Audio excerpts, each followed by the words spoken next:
Je me suis présentée tout à l'heure, Evandélia Valadier, psychologue. Moi, je travaille donc à l'Institut Imagine et en partenariat avec le CRMR, donc avec le docteur Chaumette, CRMR Psy à Sainte-Anne. Je voudrais vous parler aujourd'hui de deux programmes pour lesquels des recherches sont en cours, donc je n'aurai pas beaucoup de résultats concrets à vous donner.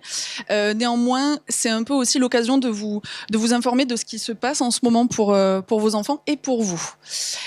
Donc on va parler de deux programmes. Le premier programme s'appelle PsyRare, le deuxième s'appelle PEERS.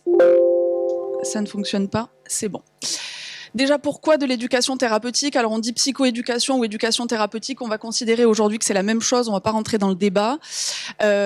Pourquoi? Déjà parce que c'est une préconisation de la Haute Autorité de Santé depuis maintenant beaucoup, depuis 2008, je crois, à minima, et qu'en fait, ce qu'il préconise, c'est vraiment d'aider au maximum, d'aider le patient à acquérir en fait des ressources et maintenir des compétences pour qu'il puisse vivre au quotidien avec sa maladie chronique. Donc nous, ça nous semble complètement pertinent que ce soit proposé dans le cadre d'une maladie génétique comme le 22q11.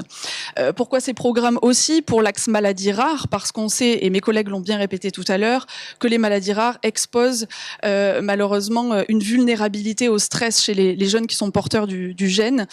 Et donc, au moment de l'adolescence, il y a une majoration de ces troubles en fait anxieux et de cette vulnérabilité au stress. Donc pour axer un petit peu si vous voulez, le travail d'ETP va être un peu de la prévention. En tout cas, c'est ce qu'on espère sur le risque de développement de troubles psychiatriques. Et donc, pourquoi patients et parents? J'insiste un petit peu là-dessus, parce que l'ETP, souvent, c'est pour les patients, et en fait, on a essayé, et on essaye toujours, on s'efforce de mettre en place de l'ETP aussi pour les parents, parce que, on l'a entendu ce matin d'ailleurs dans les ateliers, il y a quand même un sentiment d'être démuni face à des problématiques qui sont souvent liées aux troubles psychiques. Donc, on aimerait pouvoir accompagner, soutenir, transmettre des compétences, et vraiment faire en sorte, d'être au plus près de vous et répondre à vos besoins. Comment? Eh bien, en fait, grâce à vous, tout simplement. Puisque tous les projets dont je vais vous parler aujourd'hui ont démarré grâce à Génération 22. En 2019, on avait lancé donc une enquête des besoins en ligne via des Google, je crois que c'était des questionnaires sur Google qu'on avait lancé en 2019, que tout le monde a relayé, et merci beaucoup. On a eu grâce à ça beaucoup de réponses à nos questions quant à ce que vous attendez en fait de la psychiatrie. En 2020, on a préparé des focus group dont certains d'entre vous pour lesquels on participait. On a fait ensuite des entretiens, et puis en 2021, nous avons pu mettre en place le premier groupe d'éducation thérapeutique qui s'appelle PsyRare. Donc voilà, j'ai essayé de montrer avec ce petit schéma l'importance des trois roues: l'association, les parents, les patients et les professionnels. Donc l'ETP PsyRare, pour faire bref, c'est donc un groupe d'éducation thérapeutique qui vise à préparer les parents et les jeunes aux troubles psychiatriques. Donc il s'adresse aux jeunes entre 18 et 30 ans. C'est l'âge qu'on avait mis sur l'appel à projet. En réalité, on peut commencer à recevoir des jeunes qui ont moins de 18 ans. On se dit 15 ans aujourd'hui, qui souffrent tous de troubles psychiatriques donc associés à la maladie rare. Par troubles psychiatriques, on entend les troubles anxieux, les troubles schizophréniques et les troubles de l'humeur. Il y a donc 10 séances hebdomadaires de 1h30 en présentiel, 10 vidéos en ligne pour lesquelles il y a donc des résumés de séances et des indications de petits challenges à faire à la maison entre deux séances. Il y a un groupe jeune et un groupe parent, et j'insiste sur le fait que ça se passe en simultané. Donc c'est aussi quelque chose sur lequel on a beaucoup travaillé, le fait de faire venir le jeune avec son proche à l'hôpital et que chacun ait sa place, chacun a son groupe avec ses animateurs. Et donc ETP PsyRare se produira à partir du 18 novembre, le vendredi, de 10h à 12h30 à Sainte-Anne, pour la deuxième version. Je vous parlerai juste après des résultats de la version pilote. À quoi il sert ce groupe concrètement? En gros, on essaye d'apprendre aux jeunes à réguler leurs émotions, notamment l'anxiété, à reconnaître leurs symptômes, mieux vivre avec, identifier également les professionnels à qui ils peuvent s'adresser en fonction des difficultés qu'ils rencontrent. Donc on parle là vraiment de tout le parcours de soins en psychiatrie, mais pas que. On leur apprend à valoriser leurs compétences, parce qu'en fait, on a tendance à toujours parler dans les groupes de ce qui va pas. Et en fait, chez tous vos enfants, il y a des choses qui sont préservées, et c'est vraiment important qu'on puisse nous s'appuyer dessus pour leur apporter des réponses à leurs questions. Et voilà, on s'appuie un peu sur les compétences qui sont préservés. Et puis enfin, le fait de prendre soin de soi, parce que ça aussi, parfois, c'est un peu oublié. Au-delà du soin psychiatrique, il y a juste le fait de savoir prendre soin de soi en tant que jeune adulte. Donc l'objectif, c'est vraiment de leur apprendre à gérer par eux-mêmes les difficultés qui sont liées à leurs troubles. Concernant le groupe parent, là, on va plutôt essayer de transmettre des connaissances autour de la reconnaissance justement des symptômes, des prodromes de crise. On leur apporte aussi des informations pour essayer de comprendre ce qu'il se passe dans le cerveau, dans le cas de l'anxiété, mais aussi de la schizophrénie, par exemple. On donne des techniques de communication pour essayer d'apaiser un petit peu les relations, notamment avec la fratrie. C'est quelque chose qui est beaucoup ressorti dans les demandes des proches. On leur apprend également à identifier le parcours de soins, parce que c'est quand même quelque chose d'assez complexe. Il y a de plus en plus de choses aujourd'hui qui sont mises en place, et tant mieux, avec ces centres de référence, etc., qui permettront de vous donner, je pense, plus de pistes d'orientation. Donc on espère pouvoir vous les transmettre. Et on leur apprend aussi à prendre soin d'eux, parce que très souvent, on observe que vous vous occupez beaucoup de vos proches, mais que vous passez au second plan. Et c'est important de s'occuper de soi pour s'occuper de son proche sereinement. Donc il y a aussi un volet là-dessus. Le groupe pilote donc, a eu lieu l'année dernière. On avait 6 participants, tous porteurs de la délétion 22q11. En fait, les résultats qu'on a eus n'étaient pas inintéressants, mais concrètement pas vraiment significatifs sur le plan statistique, puisque déjà, échantillon de 6 personnes, c'est limite, mais aussi parce qu'on s'est rendu compte que les échelles que nous avons fait passer, qui sont toutes des échelles qui sont validées scientifiquement, on le savait qu'elles n'étaient pas adaptées à vos proches, mais en fait, c'était encore plus inadapté que ce qu'on pensait. C'est-à-dire que dans la compréhension des items, même si on avait essayé de les simplifier, c'était les phrases entières qu'il aurait fallu changer. Donc, on a essayé, sur le tard, d'adapter un petit peu en format Falc, mais voilà, on n'est pas sûr de nos outils. Enfin, à ce moment-là, on n'était pas sûr de nos outils, donc les résultats qu'on a là sont vraiment plutôt des résultats qu'on a recueillis avec les entretiens cliniques, plutôt qu'avec les échelles qu'on a fait passer. Néanmoins, ce qui en ressort est assez intéressant, puisque déjà, ce qui a bien marché apparemment, c'est le fonctionnement familial. En tout cas, il y a eu des aménagements mis en place du côté des parents de par leurs acquis à travers le groupe, mais aussi du côté de l'enfant. C'est-à-dire que tout ce qu'on travaille au niveau de la communication avec les jeunes a été mis en pratique plus ou moins à la maison. En tout cas, pour 4 personnes sur 6, on voit une différence significative et positive sur les échelles. Donc on était plutôt content de ça. Le copying, c'est donc les stratégies pour faire avec son trouble au quotidien, a été amélioré sensiblement d'après les échelles, mais encore une fois, il faut avoir en tête quand même à prendre avec des pincettes, mais pour 5 personnes sur 6. Donc ce qui est quand même assez intéressant, on pense. L'anxiété a été améliorée pour 4 personnes sur 6, et alors là je m'attarde un petit peu là-dessus, parce que les 2 personnes en fait pour lesquelles ça n'a pas été le cas, il est important de signaler qu'il y a eu au contraire une aggravation, et donc on s'est beaucoup intéressé à ces 2 personnes. C'est bien d'informer, mais en fait un jeune qui est, on va dire, conscient de ses troubles, mais qui d'un coup apprend d'où ça vient et prend conscience de l'impact que ça va avoir sur son développement, c'est aussi un impact en réalité. Et donc pour les 2 personnes qui se sont un peu dégradées, on a observé que c'était surtout le fait d'apprendre que mince, j'ai un trouble anxieux et peut-être ça ne va pas partir. Vous voyez, il y a eu cet effet finalement qui se coule de c'est chouette, j'ai des stratégies de respiration, je sais gérer mon anxiété. Néanmoins, j'ai compris que peut-être je vais faire avec ça toute ma vie, et c'est assez désolant. Donc voilà, les 2 personnes pour lesquelles l'anxiété a augmenté, on a réussi à identifier au travers de beaucoup d'entretiens au préalable, après le groupe, pardonnez-moi, que ça venait de là. La dépression, elle s'est améliorée chez 4 sur 6, les 2 restants les mêmes. Donc intéressant aussi. Et l'auto-évaluation de l'état de santé améliorée 3 pour 6. Et en fait, de la même manière, on s'est rendu compte au début du groupe qu'ils surévaluaient leur état de santé. Puisqu'après, une fois qu'on a travaillé avec eux, qu'est-ce que c'était avoir des problèmes de santé, ils ont pris conscience pendant le groupe qu'ils en avaient. Donc à la fin, forcément, ils en avaient plein. Alors qu'au début, ils n'en avaient pas. Pour eux.